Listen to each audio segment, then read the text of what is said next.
Hi all, in this video I just want to show you how to set up your bitmap.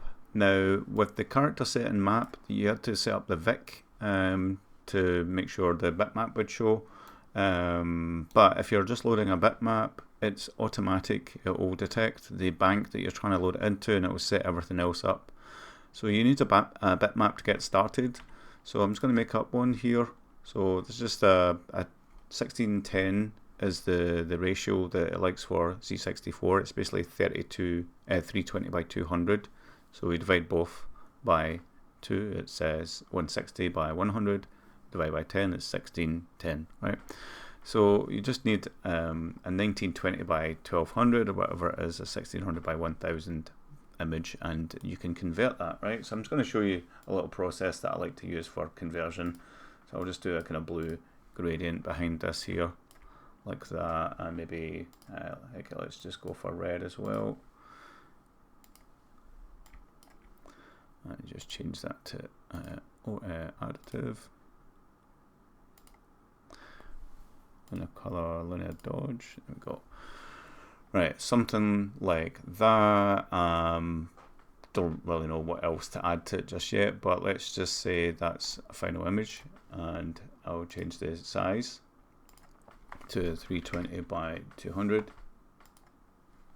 and okay, that's good enough. Export as PNG, and let's call this bitmap pre before everything. And what I like to use is my backdrop design tool that I made during COVID days, and just load this in as a new image. Stamp it down with this box here. Press B to stick the brush, take the brush away, and switch into the C64 bitmap mode. Turn the grid down, and then start playing with the dither ranges and pixel blends and stuff like that. There's different pixel modes, different dither modes as well here.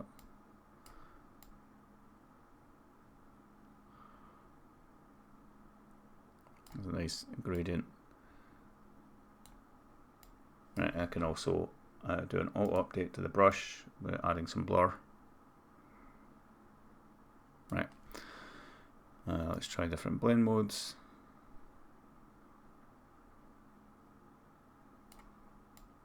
That's quite nice as well. So once I'm happy with that, I can export the image,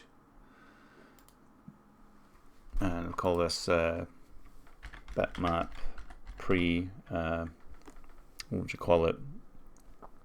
Overflow or clash, pre-clash, because we need to check for any color clash. I think it should be fine. So what I like to then do is use Mega Paint and load in that wherever it might be. Bitmap pre-clash. Open file location. There we go. So that's fixed up all the color clash if there was any. I can also do some further work in here as well. Page up, and let's just do some balls or something. Brush size, round, big brush. Boom, boom, boom, boom, boom. Let's see. And then do cyan. And one. Right, you'll get loads of color clash with that, no doubt, but I'm just going to throw these in there.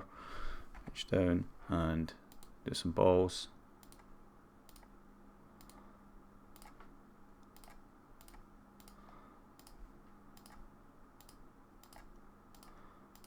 Right, and with color clash fix, you just press backspace and it will fix things up.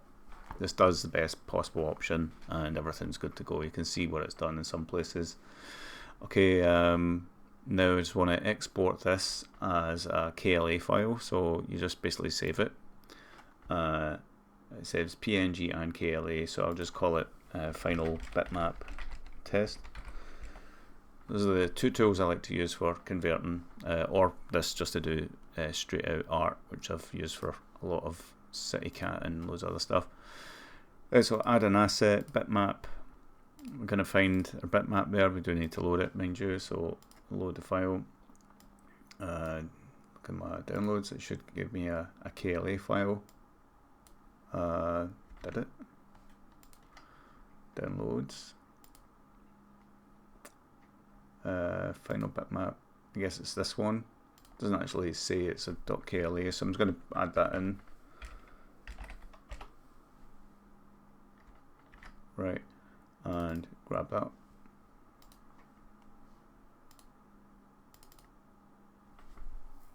Didn't actually save for some reason.